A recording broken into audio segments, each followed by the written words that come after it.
Bah écoute, merci de m'accueillir chez toi pour ce moment d'échange, hein. En fait, faisons ça le plus simplement possible. Et puis tu nous reçois dans ton chez toi à y voir. Je vais pas montrer la vue, mais la vue est vraiment magnifique. Alors, toujours la question, c'est comment commencer? Eh ben, en fait, moi, ce que je te propose, si tu es d'accord, bah, c'est de commencer peut-être tout simplement par bah, ce qui nous a rassemblés la première fois. Mhm. C'est-à-dire les rituels, les rites de passage, et parce que je sais que ça a été voilà, une étape importante, enfin plus qu'importante même dans ta vie. Voilà. Est-ce que tu aurais envie un peu de nous raconter bah, tu es arrivé sur ce chemin-là? Alors, comment je suis arrivée sur ce chemin-là? C'est peut-être un peu long, tu vois, et je voudrais peut-être donner plus de temps à raconter les rituels, mais je vais simplement dire que j'étais amenée à faire des méditations de pleine lune pour les femmes. Donc, j'ai ouvert ma porte pour recevoir les femmes à la maison. Et j'ai entendu beaucoup de partages, beaucoup de témoignages de toutes ces femmes. Et je me suis dit, mais il y a quelque chose à faire, hein, parce qu'effectivement, il y avait des femmes qui avaient été vraiment brimées, qui n'avaient pas été respectées, que quand elles annonçaient qu'elles perdaient leur sang, donc le sang des règles, elles recevaient une barre dans la figure, elles ne savaient même pas pourquoi, alors que ça a un sens tout ça, ça a un sens. Donc voilà, je me suis dit, mais là, qu'est-ce qu'on fait? Qu'est-ce que tu fais? Euh, la, il y a le baptême, hein, il y a la cérémonie du baptême, il y a la cérémonie du mariage, il y a la communion aussi, hein, la communion, il y a le deuil. Bon, la cérémonie de deuil, maintenant, je dirais, il n'y a plus grand-chose qui se fait, sauf quand c'est pas religieux, quand c'est spirituel, mais quand c'est pas religieux, c'est plus religieux. Donc voilà, je me suis dit, ben, je vais voir si je peux réhabiliter des rites de passage qui ont certainement été dans la tradition très ancienne et qu'on va retrouver petit à petit pour les prochaines années, on verra. Donc en fait, ce que j'ai fait, j'ai d'abord eu beaucoup de témoignages sur les femmes qui n'avaient pas été respectées pendant leur règle. Alors je vais changer règle parce que j'aime pas le mot, je préfère leur lune, voilà. Parce que ça c'est le mot exact en fait. Donc voilà, je me suis dit, on va d'abord essayer de faire un rituel de passage pour les jeunes filles qui ont leur lune pour la première fois. Voilà. Alors ce qui s'est passé aussi, c'est que quand je m'endormais, il y avait tout à coup à 3 heures du matin un besoin de me lever. Je commençais à bouger dans mon lit, je ne savais plus tenir, et c'est mon mari qui était à côté de moi qui me disait, s'il te plaît, lève-toi et écris, quoi. Voilà, parce que franchement, tu me déranges. J'ai dit oui, ça va, ok, j'ai écrit.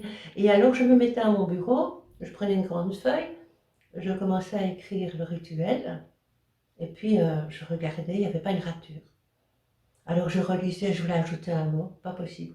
Je voulais enlever un mot, pas possible non plus. Tout était parfait. Voilà. Donc j'ai tout eu comme ça, c'est arrivé, comme ça, dans mes bras. Je me dis, bon, ça va. Mais maintenant, il fallait effectivement mettre en pratique. Alors je me souviens que un jour j'étais en train de faire mes courses chez Deleuze et je rencontre une amie de longue date qui avait donc parrainé, enfin non, qui avait adopté 2 Tibétains, une fille et un garçon. Alors je dis comment vont tes enfants? Elle me dit oh le petit ça va et tout, mais la fille n'en parle pas. J'ai dit bon qu'est-ce qui se passe et tout. Bah écoute elle est à la cellule maintenant et elle est difficile et tout. Elle dit je sais vraiment plus de chemin avec elle.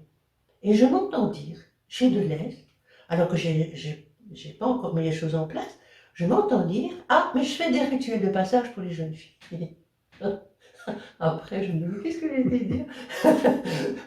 Et puis, bon, ben, elle me dit, oh, mais elle dit, mais oui, écoute, je vais lui en parler, je te téléphone. Je dis, non, tu ne me téléphones pas, c'est elle qui me téléphone. Je dis, parce que s'il n'est pas intéressé, mais qu'elle le fait pour te faire plaisir, je dis, ça ne va avoir aucun sens. Donc voilà, c'est elle qui téléphone. 2 jours après, la jeune fille me téléphone, elle me dit «Waouh, c'est chouette et tout, c'est bien», voilà, bon, ben, il y avait toujours un, comment je vais dire, une entrevue, hein, comme on a eu nous, un entretien avec la jeune fille et sa maman pour lui dire ce que moi j'attendais un petit peu d'elle dans ce rituel et ce qu'elle attendait de moi aussi. Je lui disais aussi qu'elle pouvait prendre une marraine avec elle ou une grand-mère ou sa meilleure amie, sa cousine. Elle pouvait avoir une personne qu'elle aime bien à ses côtés, à part sa maman. Donc voilà. À la maman, je demandais aussi d'écrire une lettre, d'abord avec des regrets, pour pas dire à sa fille, ouais, je suis contente que tu pars, tu peux y aller. Non, non, c'est parce que l'enfant demande. Parce qu'il y a la jeune fille, mais il y a l'enfant, il y a les deux. Hein. Donc il faut faire attention aux deux, il faut respecter les deux. Donc en fait, c'est une lettre qui était donc écrite avec les regrets et avec tous les beaux moments qu'ils avaient eus ensemble.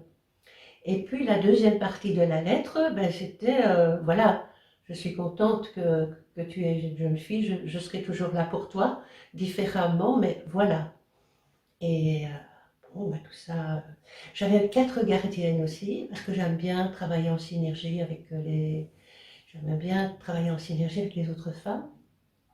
Donc en fait, il y avait une gardienne du feu, c'est elle qui allumait le feu de bois, qui avait dans mon salon.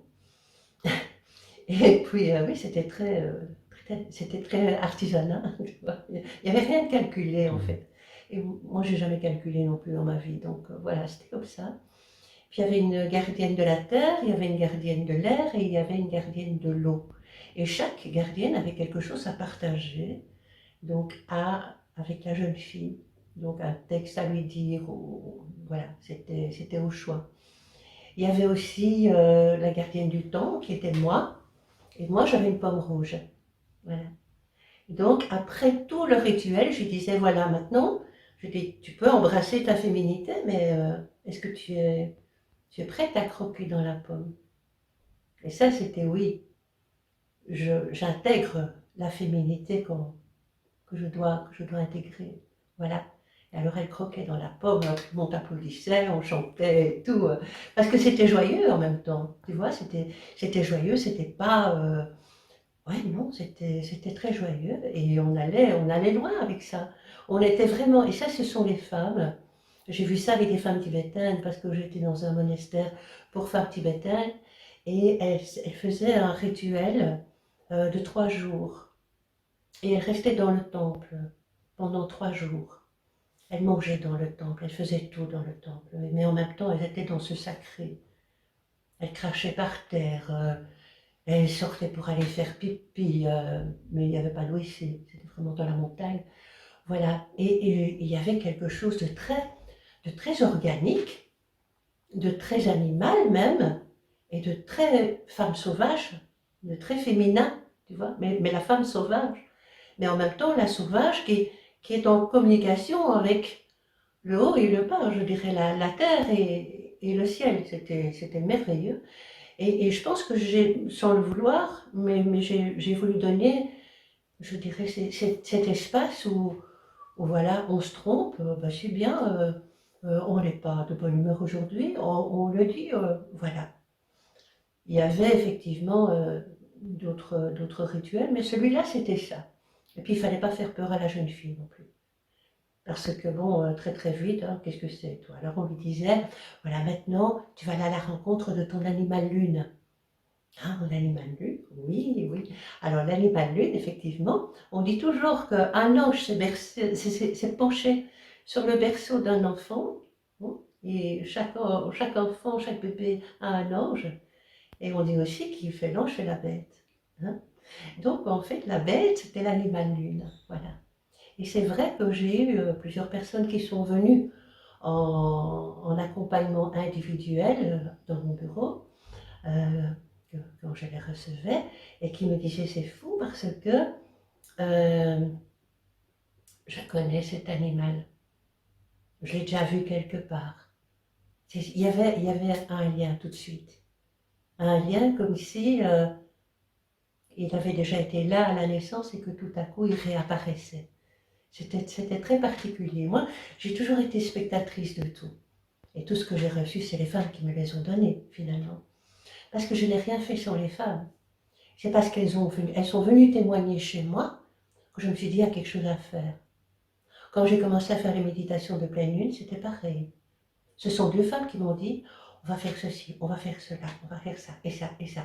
Et moi, j'ai toujours dit, ah oui, oui, ah oui, pourquoi pas. Ah oui, c'est une bonne idée, voilà. Mais j'ai rien mis en place. Mais ce sont toujours les femmes qui sont venues chez moi pour me dire ce qu'on allait faire, et qui était magnifique. Et puis finalement, c'était moi qui officiais. Mais bon, finalement, je me suis bien débrouillée. Donc voilà. Alors, après l'animal lune, il y avait effectivement un repas. Alors, pour le premier rituel, justement, c'était avec cette enfant tibétaine. On était tellement, je dirais, dans, dans l'énergie de ce rituel que quand la maman s'est levée pour aller mettre une tarte tatin au four, elle m'a dit, ah, j'ai fait une tarte tatin, mais est-ce que tu as un four? J'avais toute une cuisine. Est-ce que tu as un four? Et j'ai répondu, je dis, écoute, on n'est pas dans un tipi ici, hein. On est dans une maison, mais il y avait tellement cette énergie qui avait enveloppé ce cercle que tout à coup, il n'y avait plus de chambre, il y avait plus de porte d'entrée, il n'y avait plus rien. On était dans un espace et un temps qui existait et qui n'existait plus. C'était extraordinaire. Donc j'ai continué, j'ai continué. Alors pour la jeune fille, effectivement, j'ai commencé à demander aux jeunes filles que si elles avaient un savoir, elles pouvaient le partager. Donc comme je t'ai raconté à l'interview, moi c'est ce qui m'a le plus touchée. C'est cette petite Cambodgienne qui est arrivée, qui avait à peine 11 ans et qui avait déjà ses lunes. Et elle est arrivée en costume, oui, en costume national costume national Cambodgien. cambodgien, pardon. Et elle a fait une danse, la danse des lotus. Eh bien, c'était tellement impressionnant que quelque part, quand elle faisait ça, tu voyais les lotus qui bougeaient dans ses mains au fur et à mesure qu'elle faisait ses gestes. Et moi, je ne suivais que les lotus. C'était d'une beauté extraordinaire, vraiment. Donc ces enfants ont vraiment beaucoup de choses à nous partager et à nous enseigner aussi. Donc voilà. Et j'ai une jeune fille qui est venue qui jouait de la harpe. Voilà, il y a eu tout ça. Il y a aussi deux jeunes filles qui sont venues et qui ont voulu faire une danse disco. Alors là, elles avaient des robes moulantes avec des chapeaux comme Borsalino. Et elles avaient quoi? Elles avaient 12 ans, quoi. Et à l'époque, c'était quand même... Bon, maintenant, les jeunes filles de 12 ans sont quand même beaucoup plus avancées. Mais là, on voyait ces deux jeunes filles qui posaient et tout. Puis il y a une des gardiennes qui a fait comme ça. J'ai dit, oh, c'est comme ça. Voilà, tu vois. Voilà, tout était pas permis, mais tout était bien reçu. Voilà, donc ça a continué, mais alors très très vite, j'ai aussi eu des témoignages de femmes qui avaient fait donc des fausses couches, des avortements, et je me suis penchée là-dessus aussi. Je me suis dit, bon, ben là, il n'y a pas de rituel, il n'y a pas de cérémonie, rien du tout. La femme reste parfois pendant des années avec ce ventre qui a, qui a été blessé, duquel on a pris quelque chose, qu'on a arraché. Pour certaines femmes, c'est ok, pour d'autres, pas du tout. Elles en ont la blessure, mais pour toute leur vie. Donc là, j'ai commencé donc à proposer des rituels de deuil pour les femmes qui avaient avorté, ou celles qui avaient fait des fausses couches, donc c'était différent. Si on avorte, bon, c'est parce que quelque part on a envie que ça parte pour plusieurs raisons. Et moi, je me suis toujours interrogée sur le fait que finalement c'est un deal. Est-ce que ce serait un deal entre la mère et l'enfant? Est-ce que l'enfant n'a pas aussi envie de partir? Voilà. Est-ce que cette petite dame, je ne vais pas dire l'enfant, c'est pas un enfant, mais est-ce que cette petite dame fait un deal avec la maman pour pouvoir partir? Parce qu'effectivement, il y a moins de culpabilité à partager les choses et on est toujours complice quelque part. Donc, c'est vrai que quand je disais ça aux femmes, je disais, mais vous savez, peut-être que la petite dame, elle voulait partir, elle n'avait pas envie de rester. C'est apaisant. Mais on dira peut-être, c'est pas une vérité, voilà. Mais c'est quelque chose qui peut être confortable. Pensez-y. Je vous dis ça, mais pensez-y. Et si ça vous parle, ben voilà. Donc il y a eu ça. Et alors je demandais donc aux femmes de faire une petite poupée en argile, d'apporter de l'huile essentielle de rose ou des fleurs, des roses.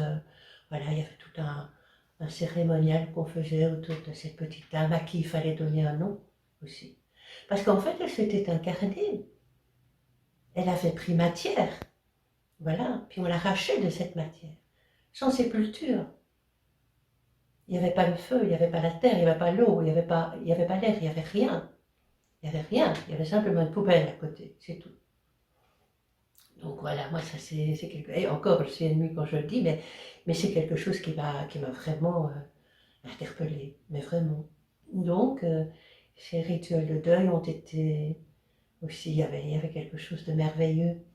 On pleurait ensemble, on buvait le thé que j'avais mis dans un thermo après. Euh, j'ai une dame comme ça, je m'en souviens. Enfin, je me souviens de toutes, mais il y a des femmes qui ont été plus marquantes que d'autres.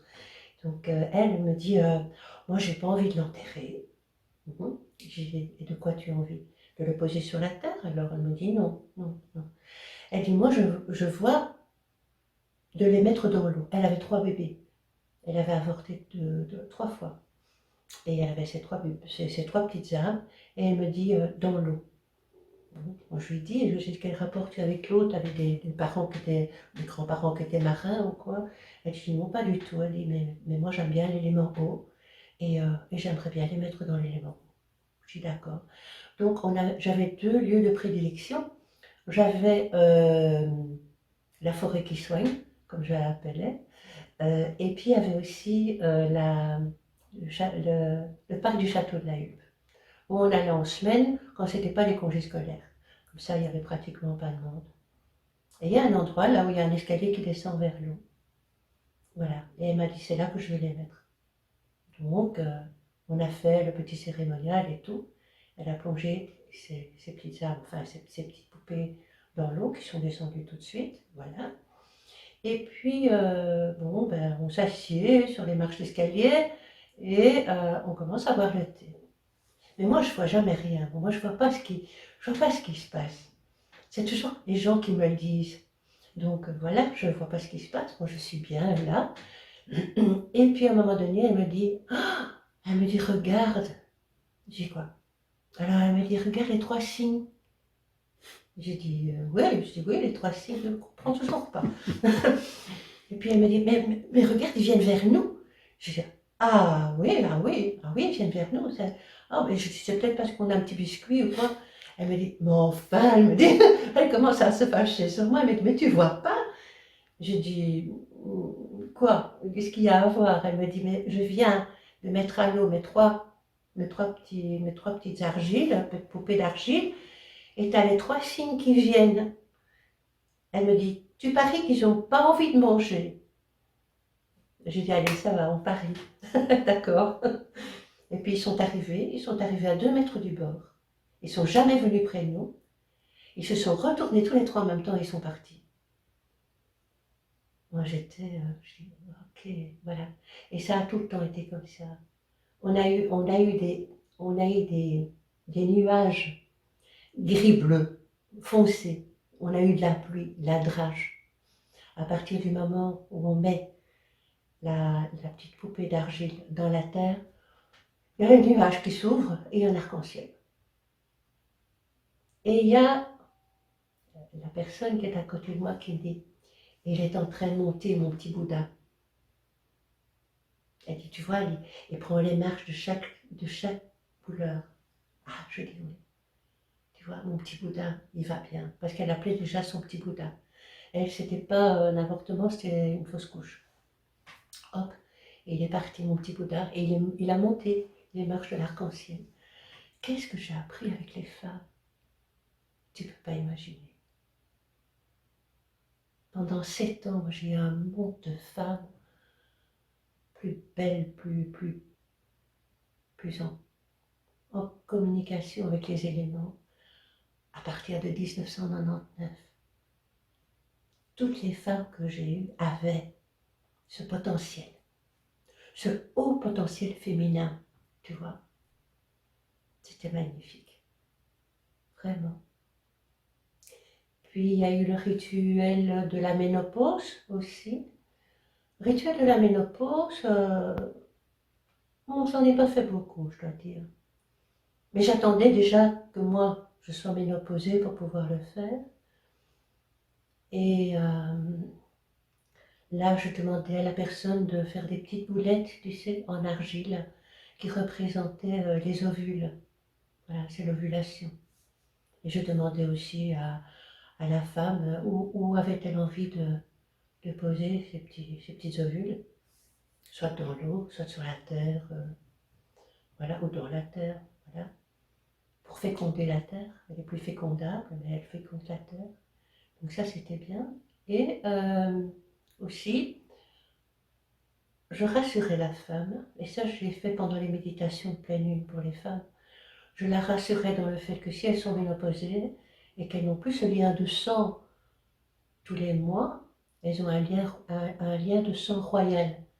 C'est-à-dire que le sang n'existe pas en tant que physiologique, en tant que matière qui sort du corps, mais ça existe de toute façon en lien avec la lune.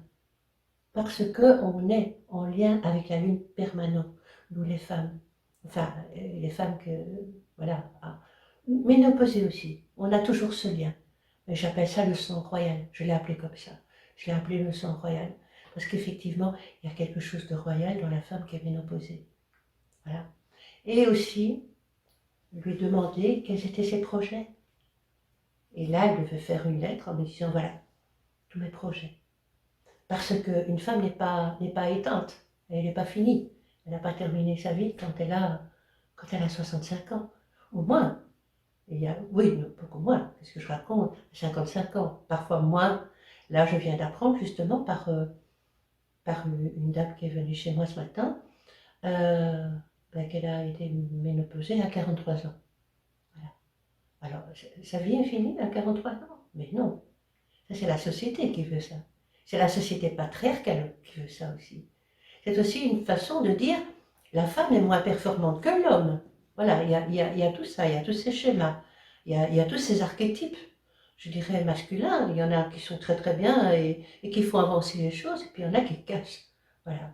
Et ça, effectivement, je dois dire que quand j'ai commencé à proposer des méditations pour les femmes à la pleine lune avec un voyage intérieur, parce qu'on appelle ça voyage chamanique maintenant, mais moi je me gardais bien de dire tout ça parce que je savais que c'était très mal vu, donc je préférais dire voyage intérieur, tu vois, voilà. Et effectivement, dans ce voyage intérieur, on reconnectait notre puissance de femme, tu vois, on la reconnectait. Et on savait qu'effectivement, on était tout aussi puissante, mais intérieurement, que le masculin qui voulait nous anéantir. Je dois dire aussi que tu me disais, quand on s'est vu pour l'interview, que j'étais une pionnière, mais je t'ai dit aussi que la pionnière, elle n'a pas facile. Parce qu'elle doit ouvrir un chemin, elle doit installer quelque chose, tu vois. Et j'ai eu énormément d'insultes au téléphone, anonymes. J'ai eu des menaces aussi. Et ce qui m'a fait le plus mal, c'est une grand-mère. Une grand-mère qui m'a envoyé un mail qui m'a dit, vous n'avez pas honte de toucher à ça. Et à ce moment-là, un moment comme ça dans ma vie où je me suis dit, je vais tout arrêter. Et puis je sais pas, ça a recommencé. Voilà. Et je suis contente maintenant, je suis contente de voir que ce féminin, il est là quoi. Il est là partout, il transpire partout. C'est merveilleux, c'est vraiment merveilleux. Parce que c'est tellement, quand, je ne sais plus qui a dit ça, Malraux, je crois Malraux, qui a dit le troisième siècle sera spirituel ou ne sera pas, hein. Ben oui, mais il faut tenir compte des femmes maintenant. Voilà. Parce qu'elles ont des choses à dire. Elles ont des choses à dire sur l'intérieur. Voilà. On a été trop à l'extérieur. L'intérieur est là. L'intérieur, c'est de nous apprendre à être dans cette énergie masculine et féminine. Voilà. Les hommes le sont aussi, de plus en plus. On voit maintenant dans les ateliers de bien-être ou des choses comme ça, on voit les hommes. Et il y a l'anthropose aussi. Voilà. Et ça, c'est aussi intéressant, je dirais, de se réunir en tant qu'homme. Voilà. Donc, il y a eu aussi cet homme qui m'a téléphoné et dit, écoutez, je suis marocain et ma femme veut venir chez vous pour une soirée de méditation de pleine lune. Mais je dis, elle est la bienvenue. Oui, mais c'est quoi exactement? Et en fait, j'aime bien. Moi, j'ai un langage universel. C'est-à-dire que je sais parler à tout le monde. Je me suis rendu compte de ça ces dernières années. Voilà, oui, j'ai ça. C'est bien. Donc, je lui ai parlé avec les mots qu'il avait envie d'entendre, en fait. Voilà. Et je ne mentais pas, parce que c'était ça, mais sous une autre forme. Donc, en fait, il est venu conduire sa femme, avec son tchador et tout. Voilà, il a passé une super, super soirée. Et puis, il a attendu devant la porte, il n'a pas osé sonner, très respectueux.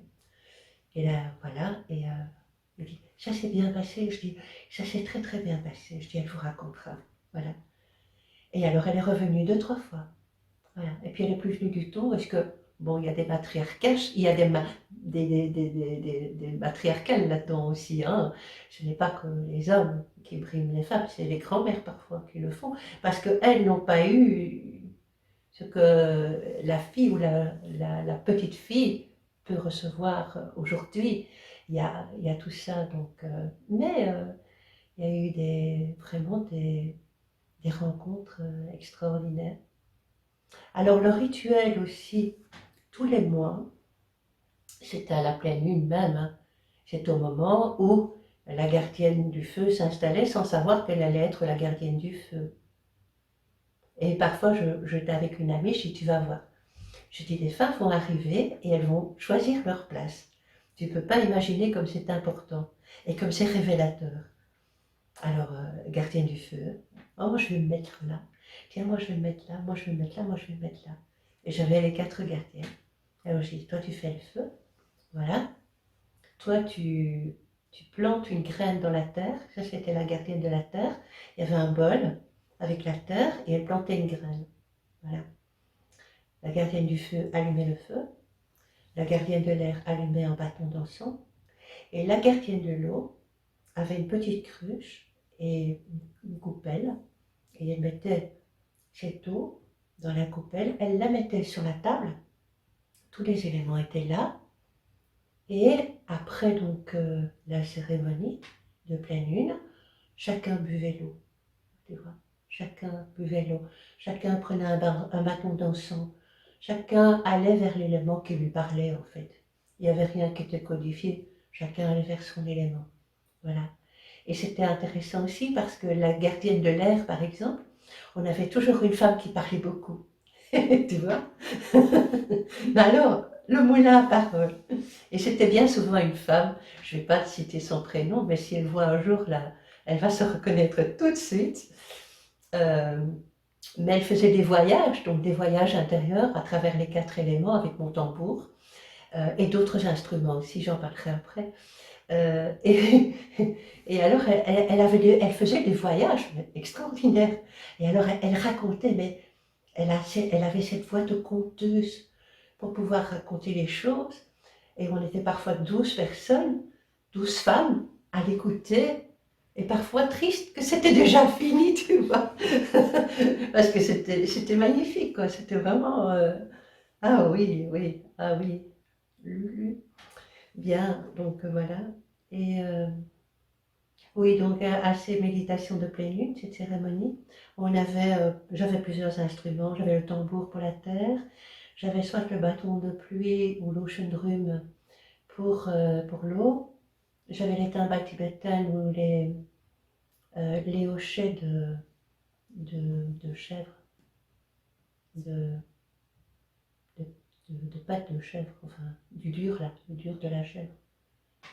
Oui, Genet, je crois encore, oui, ou je ne sais pas plus. d'ongles, de Oui, griffes, non, oui. je sais plus le nom, mais ça faisait. Ah oui, oui, je Oui, vois, je très vois, je fort, vois, je très vois. fort. Et alors, pour l'élément air, j'avais effectivement un ou deux bols tibétains. Enfin, c'était très sommaire à côté de ce qui se fait maintenant, tu vois. Voilà, j'avais les instruments principaux pour les 4 éléments, mais j'avais rien de plus. Donc, c'était aussi, oui, oui. Oui, j'ai dû arrêter un moment. J'ai dû arrêter et je suis passée à cette formation que j'ai eue de Pat Moffitt Cook en son thérapeutique et sacré. Mais c'était le bon moment pour moi de changer parce qu'en fait, j'avais un tambour qui pesait quand même 1,5 kg à cette époque-là. Et j'ai commencé à avoir une tendinite. Je n'ai pas écouté, mais j'ai continué. Voilà. Puis j'ai une tendinite capsulite. Puis ça fait quand même mal, mais je vais quand même continuer. Non, voilà, je suis là pour les femmes et tout. Il y avait quelque chose comme ça, je ne voulais pas lâcher non plus, tu vois. J'avais l'impression qu'il y avait encore tellement de choses à recevoir, à partager et tout. Et puis bon, une fois que j'ai eu la tendinite capsulite boursite, je me suis dit, bon, là, il est temps. J'avais plus levé le bras, je ne savais plus conduire ma voiture, je ne savais plus rien. Et alors j'ai dit, ben voilà, maintenant, je ne vais pas arrêter, mais je prends du repos. Et c'est à ce moment-là que cette formation est venue. J'ai refait les méditations pour les femmes et je leur ai proposé des chants de mantra. À ce moment-là, il y en a plusieurs qui ne sont plus venus, puis d'autres qui sont arrivés. Donc voilà, c'est la transition que j'ai faite. Mais aujourd'hui, avec le petit message que tu m'as envoyé, depuis ce moment-là, je me dis, mais purée, hein, comme on dit, purée, c'est cette année de ma vie. Pour moi, c'est presque les plus belles années de ma vie. C'est des années où il y a tout qui est là. Tout qui est là et prends, et n'oublie pas de dire merci. Voilà. Et j'ai pas arrêté. J'ai reçu, c'est même pas prendre, c'est recevoir. J'ai reçu tout ce que j'avais besoin de recevoir. J'ai partagé tout ce que j'avais besoin de partager. J'ai dit merci, gratitude. Et voilà. Et vraiment depuis que tu m'as proposé cette interview, depuis ce moment-là, j'y pense, quoi. Je me dis, ah, quel beau travail on a fait ensemble, les femmes. Parce que je n'étais pas toute seule là-dedans. Si elles voient l'interview, elles vont se dire, mais elle est culottée, quoi. Elle a tout fait, mais non. Non, non, non, pas du tout. Non, non. J'ai toujours eu de l'aide. J'ai toujours quelqu'un qui m'a dit, et si tu faisais ça? Et je faisais, voilà. Et en fait, on est l'instrument de quelque chose qui nous dépasse aussi. Parce que ces femmes étaient inspirées par quelque chose qui est plus grand, de plus grand qu'elles, mais qui est grand à l'intérieur aussi. Donc quelque part, il y avait ce lien qu'on appelle le lien sacré, qu'on appelle le lien divin, on l'appelle comme on veut, c'est culturel, mais qui passait à travers ces femmes pour arriver vers moi, tu vois. Et moi, je les recevais. Donc on ne travaillait pas vraiment physiquement, ni énergétiquement, ni quoi que ce soit. On travaillait comme des religieuses, quelque part. Je dirais, on ne travaille pas pour son ego. Non, il n'y avait pas ça. C'est fou, il n'y avait pas ça. Même le mien, demandait où il était. Pendant 7 ans, comme ça, il a été au repos. Euh, il y avait pas ça. Il y avait pas de bataille de femmes. Hein? Il y avait parfois des jalousies ou quoi. Jamais, jamais, pendant 7 ans, jamais, il y a eu ça. Il y avait quelque chose qui s'installait, qui était un fil rouge, tu vois, ce fil rouge, qui traversait à travers les choses et tout se mettait bien. Voilà. Et maintenant, si j'en parle, c'est parce que je vois que ça continue. Et j'encourage aussi les femmes à se rassembler, pas toujours nécessairement autour de quelqu'un qui sait, parce que tout le monde sait. Et c'est ce que je leur ai dit. Pendant 7 ans, je leur ai dit, rassemblez-vous. Faites la même chose que moi au début, copiez-moi, je m'en fous. Mais après, vous allez avoir vos propres outils dans ce cercle de femmes.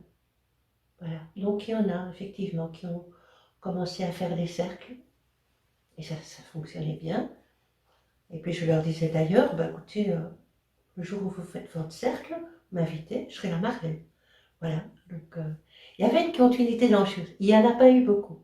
Il n'y en a pas eu beaucoup, mais il y a des femmes comme ça qui ont, sans avoir connu que ce que je proposais, qui ont commencé à ouvrir leurs portes. Et ça a duré, je ne vais pas dire quelques années, j'en sais rien, mais ça n'a pas duré dans la longueur du temps. Ça n'a pas duré des années. Mais elles ont quand même eu un début de quelque chose. Voilà. Et ça, c'est aussi la pensée créatrice. Parce que quelque part, je dirais, cette pensée créatrice, elle est là pour tout le monde, en fait. Et parfois, on a l'impression que tout le monde fait comme tout le monde. Ou bien qu'on se copie l'un l'autre. Mais non, finalement. On fait simplement, je dirais, on va se servir, hein, comme dans un buffet. On va recevoir cette énergie créatrice. Et voilà, et tout à coup, comme le papillon à New York qui peut provoquer un tsunami au Japon, eh ben c'est ça cette énergie. Voilà, et c'est merveilleux de pouvoir travailler rien qu'avec ça, quoi. Ça, voilà, c'est bien. Est-ce que j'ai tout dit? Je sais pas. Mais écoute, je trouve c'est merveilleux déjà tout ce que tu as partagé.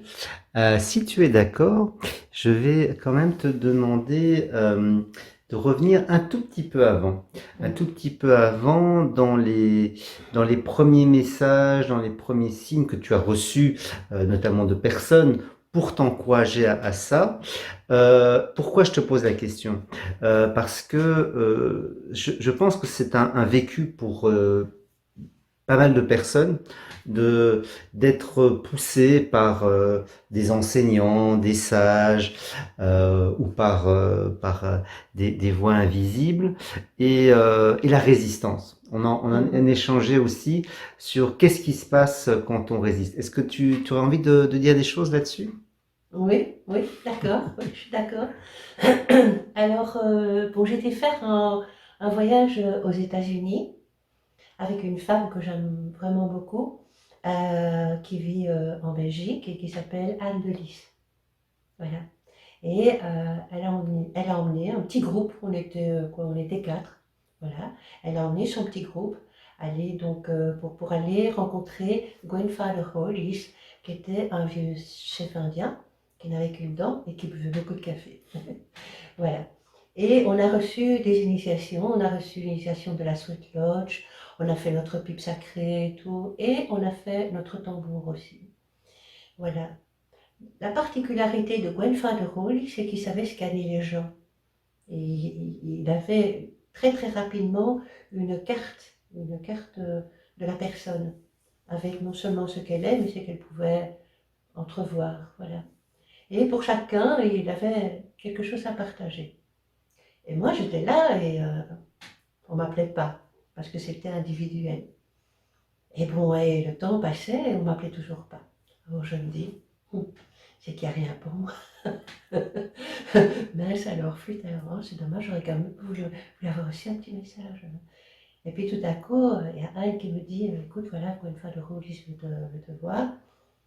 Et alors il me dit, et c'était en anglais, je ne connaissais pas bien l'anglais à ce moment-là, donc Anne traduisait. Et il me dit, voilà, vous allez faire un travail avec les femmes. Vous allez donc ouvrir votre porte, vous allez les rassembler. Il faudra que vous fassiez à la pleine lune et tout. Voilà. Il me donne des directives et j'entends la moitié. parce que c'est pas possible. J'entends la moitié. J'ai dit, oui, bon. Puis je vois Anne qui pleure, qui a les larmes aux yeux, parce que ça la touche. Moi, ça me touche pas. Je me dis, il s'est trompé. Donc voilà. Et puis je dis, bien merci et tout ça, voilà. Et puis après, je commence à me fâcher. Ah, je dis non. J'ai dit, c'était juste pour tout le monde, sauf pour moi. Je dis non, c'est pas possible. Je dis, avec les rapports que j'ai avec ma maman, avec d'autres femmes et tout, c'est pas possible. Je peux pas faire ça. Donc voilà où j'en étais. Hein, de ces femmes qui ne m'ont pas respectée, des femmes qui n'ont pas été respectées elles-mêmes. Il y a eu, je dirais, il y a eu de l'alcoolisme dans ma famille, il y a eu de la prostitution. Voilà, et je comprends pourquoi j'ai fait tout un travail sacré pour redonner le sacré aux femmes, parce qu'il y avait de la prostitution dans ma famille. Donc voilà, c'est important. Bon, je dis ça, mais voilà, c'est dit. Bon, je me dis oui, bon, il s'est complètement trompé, hein, c'est pas possible. Voilà, donc je rentre à Bruxelles et tout, puis j'ai deux copines qui me disent ah, dis, tu racontes ton voyage et tout. Je raconte mon voyage, mais j'occulte complètement ça parce que je dis ça, c'est pas important, on va laisser de côté. Et puis, ces deux femmes qui me disent Hum, on devrait se retrouver quand même une fois par mois, c'est chouette, pour raconter ce qu'on a fait. Ah, mais oui, c'est bien, dit l'autre. Et toi? Oh, je dis oui, moi je suis d'accord aussi, donc on est chez moi. Euh, oui, on pourrait, attends, on pourrait, oh, à la pleine lune, ce serait pas mal à la pleine lune. Qu'est-ce que t'en penses? Oui, oui, c'est pas mal à la pleine lune. Ok. Puis, il y en a une qui travaillait dans le théâtre et elle apporte de petits instruments de musique. Voilà. Puis on va méditer. Et puis on commence à essayer de mettre quelque chose en place, mais c'est pas on. Ça, c'est un pluriel qui me paraît bien singulier. C'est elles qui font tout. Tu vois? Voilà. Et elles ont tout mis en place chez moi. Voilà. Et puis, ben, j'ai commencé effectivement à toucher à cet outil, à recevoir des messages aussi. Elle recevait des messages pour moi et tout. Et on était trois et tout se passait bien. Mais il fallait que j'ouvre ma porte. Et ça, je sentais qu'on me poussait un petit peu, on me poussait un petit peu dehors. Il fallait aller vers l'extérieur. Voilà. Donc je l'ai annoncé aux deux femmes. J'ai dit, écoutez, voilà, moi je vais ouvrir ma porte pour d'autres femmes. Alors il y en a une qui m'a dit, oh, on était si bien toutes les trois et tout. Oh non, moi, si tu reçois du monde, moi je ne viens plus. Elle dit, on est toujours amis, mais j'ai pas envie de venir. Je dis, ok, ça va, c'est ton choix. Et puis l'autre dame m'a dit, oh, mais moi je viens, je viens. Oui, surtout que bon, elle était très communicative et tout. Et j'étais contente d'avoir quelqu'un aussi, je dirais pour rectifier le tir, s'il y avait un truc que je faisais pas bien, mais ça a été tout seul. Ça s'est super bien passé. Les premiers mois que j'ai commencé à donner ces pleines lunes, je recevais tout. Je recevais d'abord des femmes, je recevais de cette amie qui m'accompagnait, puis elle est partie aussi. Mais il y a des gens qui viennent comme ça pour t'apporter quelque chose et puis ils s'en vont. Hein, ça, c'est des grandes lois de la nature en fait. Donc voilà, et alors j'ai continué toute seule. Et je me souviens que, ça c'est pour la petite histoire aussi, je me souviens que je suis allée à Dharamsala et Gwenfadler Hollis avait fabriqué une flûte en bois pour chacun de nous. J'étais quelqu'un qui travaillait le bois magnifiquement bien. Voilà. Et j'avais cette flûte dans mon sac à dos. J'ai pris mon bus j'ai, qui roulait pendant 13 heures pour arriver à Dharamsala. Et c'était le 30 avril. Et je suis dans le bus et j'ai cette flûte et j'ai la pleine lune. Et j'essaye de la voir chaque fois où elle est. Parce que bon, il y a les tournants et tout ça, à un moment donné, ça tourne beaucoup. Il y a des lacets et tout. Et puis j'essaye de voir où est cette lune. J'essaye de la suivre, de la suivre. Et quand je reviens donc de mon voyage en Belgique, il y a Anne qui m'annonce que Gwenfadler Hollis est décédé. Il a quitté son corps le 30 avril. Et je me suis dit, la boucle est bouclée. Voilà. C'est important, les rituels. C'est important parce que j'y ai pensé ce matin. Je me suis dit, c'est beaucoup plus important que la discipline.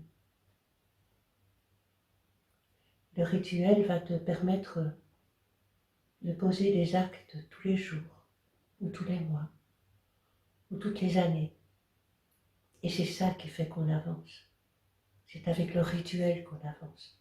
C'est pas avec la discipline. C'est pas avec des rituels qui n'ont plus d'essence. Le Père Noël, il n'a jamais existé. Il est américain. Et Saint-Nicolas existait. Nicolas a existé. Oui. Donc ça a peut-être encore du sens. Sauf que c'est pas ce sens-là qu'il faut lui donner parce que, en fait, il allait partager avec les pauvres. Maintenant, tout le monde achète des jouets. Voilà. Tu vois, donc le rituel, il faut qu'il soit épuré déjà. Il faut qu'il soit épuré, qu'il soit pur. Mais des rituels, tu peux en mettre dans ta vie tous les jours. Quand tu sers une tasse de thé, tu peux la servir en la ritualisant.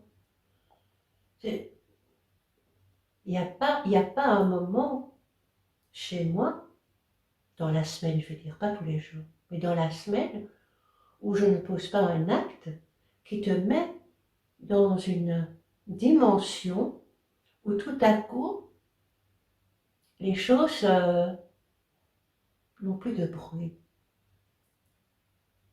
Tu as un silence, tu as un canal de silence quand tu fais un rituel.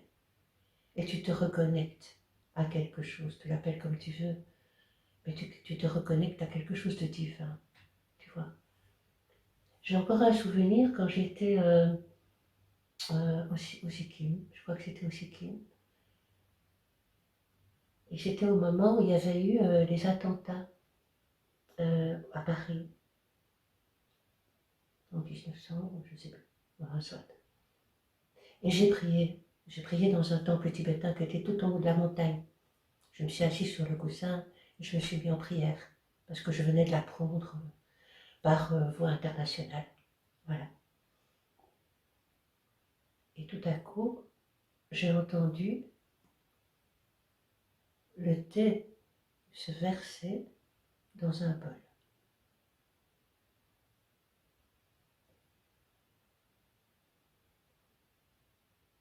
Il n'y a pas de mots. Il n'y a plus de mots. Il n'y a plus rien que ça. Ce thé que tu verses dans un bol, qui est ritualisé, puisque c'est un moine tibétain qui a servi le thé, et qui, sans vouloir me déranger, me l'a mis près de moi. Tu vois, j'ai découvert une tasse où il y avait du thé dedans. Mais tu as ce geste, tu as cette eau qui coule. Et cette eau, c'est un chant sacré. Tu peux pas faire autrement. Tu es aux anges là. Tu comprends? C'est tellement... Et ça, ces souvenirs-là, tu t'en rappelles. Tu vas pas te souvenir que tu as fait un jeu de société avec quelqu'un et que tu as gagné. Non. Tu vas pas te souvenir que oh, tu as fait un bon plat, tu as cuisiné un bon plat. Oui, tu as peut-être cuisiné un bon plat, mais de quelle manière tu l'as cuisiné? Pour te souvenir 10 ans après que c'était bon.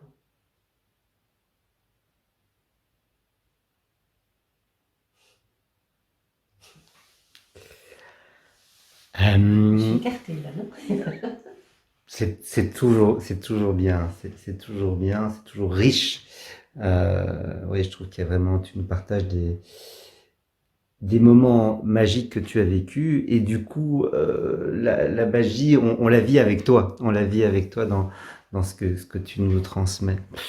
Euh, et dans ton parcours de femme sacrée, l'Inde a eu aussi, je pense, une place importante. Est-ce que tu aurais envie d'en parler? J'ai fait un voyage avec Pat Moffit-Cook où j'ai découvert vraiment la culture indienne, voilà, que je ne connaissais pas. Et il y avait déjà les mantras aussi, donc on était déjà dans 1 an ou 2 de mantras, d'école spirituelle mantra. Et voilà, je décide de faire un voyage avec elle.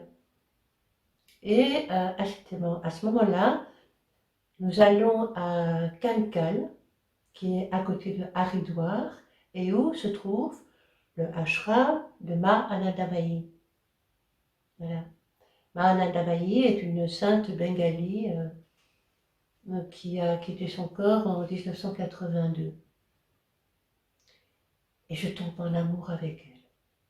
Mais vraiment, elle est là. Je tombe en amour avec cette sainte. Je commence à lire. Pour moi, c'est une chamane aussi. Parce qu'on lui a fait 26 ashrams, mais elle, ce qu'elle voulait simplement, c'était s'asseoir au pied d'un arbre et pouvoir partager. Voilà. Mais bon, je dirais, on est en Inde. Et les temples, ça foisonne partout. Donc il fallait des temples. Partout où elle a mis ses pieds, partout où ils ont mis un temple, partout où elle a mis ses pieds, partout où j'ai mis les miens. Voilà, parce que pendant des années, on est allé voir les différents ashrams. Donc celui où elle a quitté son corps, celui où elle a fait telle chose et tout, on l'a suivi comme ça pendant des années et elle est dans mon cœur, bah. Elle est là, je la sens. Il suffit que je dise son nom pour que je sens qu'elle est en moi. Mais c'est un parcours, je dirais, qu'on a fait grâce à Padma Fitcook, qui nous a fait connaître ce temple. Et je me souviens que je me suis agenouillée dans ce temple, je commençais à pleurer. Mais je ne pleurais pas de tristesse ni de joie. J'avais les larmes qui coulaient toutes seules. Et je la voyais. Elle était debout, elle était toute en blanc, et elle avait un espèce de collier orange, comme ça, comme à Tahiti. Voilà, c'est comme ça que je la voyais. Puis ensuite, on est allé au petit magasin pour acheter des photos, des petits souvenirs et des choses comme ça. Et j'ai la photo où elle est toute en blanc avec le petit collier orange. Voilà, ça, j'ai vu ça. Donc, je me suis dit, je vais la suivre. Je vais la suivre. J'ai suivi tous les enseignements, j'ai eu l'occasion, j'ai eu la chance, j'ai eu le bonheur, la joie de rencontrer une femme qui est sa disciple depuis plus de 30 ans. Je pense qu'elle n'aimera pas que je cite son prénom, donc je ne le cite pas. Mais voilà, et elle nous a donné des enseignements de Ma ici en Belgique et tout. On a été baignés dans cette énergie pendant des années. Et cette femme qui nous enseignait m'avait aussi donné un seva. Le seva, c'est le service. Et en fait, le seva que je devais faire, c'était m'occuper de la lumière et des fleurs. Donc, parce qu'on arrivait avec beaucoup de fleurs pour mettre autour de l'autel de Ma. Et moi, je devais faire attention qu'il n'y ait aucune fleur qui se fane. Je devais faire attention qu'il n'y ait aucune bougie qui s'éteigne. Tu vois? Donc voilà, j'avais ce travail. Et ce travail de service, alors là, je pourrais en parler encore longtemps. Parce que quand on est au service, on n'est pas en dessous, comme on pourrait le croire. On est là. On est là. On est dans une béatitude. Et ça, j'ai vu aussi chez les Tibétains. Être au service de. Voilà.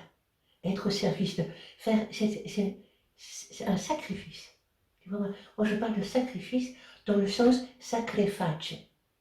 Sacrifice, ça veut dire faire un acte sacré, en fait. Tu vois? Donc, quand tu fais un sacrifice, tu poses un acte sacré. Tu vois? Et là, il n'y a pas tellement longtemps, j'ai été voir Claude Brame, qui est quelqu'un, je dirais, qui chante des mantras et qui va de ville en ville. Un pèlerin avec un cœur comme ça. Et il y avait beaucoup de monde. Et ma chaise était, je dirais, où les gens étaient assis et ils avaient mis derrière eux leurs chaussures. J'ai pris les chaussures, j'ai dit, je vais les mettre derrière. Comme ça, vous pouvez les récupérer quand c'est fini. Et quand ça a été fini, j'ai regardé les chaussures. Je ne pouvais pas m'empêcher de les prendre et de les mettre à leur disposition. Là, tu fais un sacrifice, un acte sacré. C'est petit, C'est bénin. C'est même pas raconté à une interview. Mais tu fais ça, tu vois, tu es dans le service. Et quand tu es dans le service, tu es dans l'acte sacré. Voilà. Donc en fait, quand je pense aux moines tibétains, aux nonnes tibétaines, aux religieuses chez nous, et c'est ça le sacrifice. On dit qu'elles se sacrifient. Oui, quelque part, elles se sacrifient, mais elles font des actes sacrés tous les jours. Voilà. Et ça c'est la beauté, tu vois. Pour moi, ça c'est la beauté.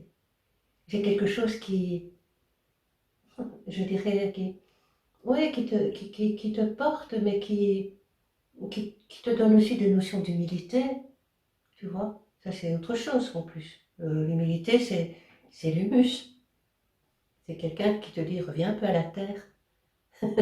Voilà, humilité, humour, humus. Voilà, H, Yodévavé.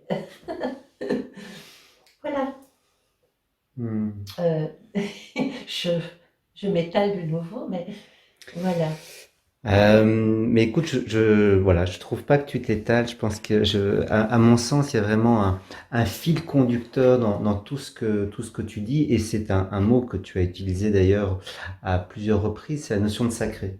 Mhm. C'est retrouver le sacré, le simplifier, comme tu disais, pour retrouver son essence, mettre du sacré là où il y en a plus, où il y en a Oui, pas. oui. Voilà. Euh, et, euh, et du sacré aussi à des endroits où on ne le soupçonne pas. Comme tu parlais de, pour moi, c'était vraiment un moment magique dans cet échange quand tu parlais de ce thé qui coulait de la théière. Mhm, mhm. À quel point, voilà, c'était. Oui, je sais, tu as dit, il y a pas de mots.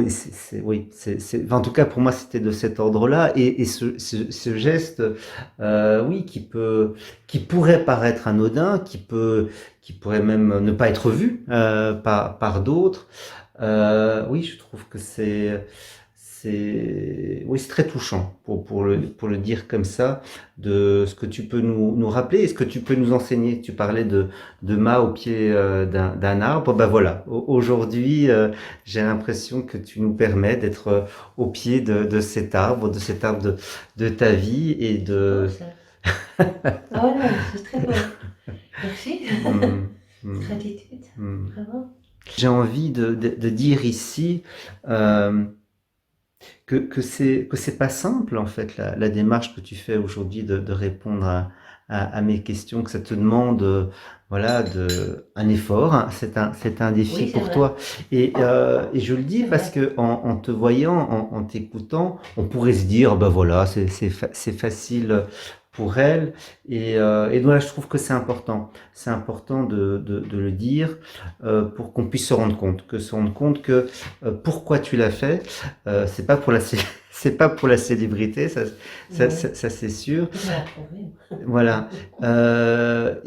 Mais voilà, j'ai le sentiment que toi, cette idée d'aller répandre des graines, ben voilà, ceci aussi est un moyen parmi d'autres, parce que voilà, il y aurait plein de choses à dire par rapport à la technologie, par rapport aux réseaux sociaux, etc. Et qu'en même temps, par ce biais-là, des personnes qui, comme tu le disais, ne sont pas nécessairement dans des cercles, pour qui Non. c'est quelque chose de très loin, mais peut-être qu'au détour d'un clic ou de deux, voilà, ils vont pouvoir ressentir, entendre quelque chose Mhm. de ton parcours. Oui, oui.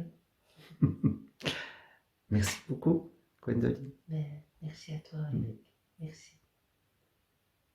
Mm. C'est beau.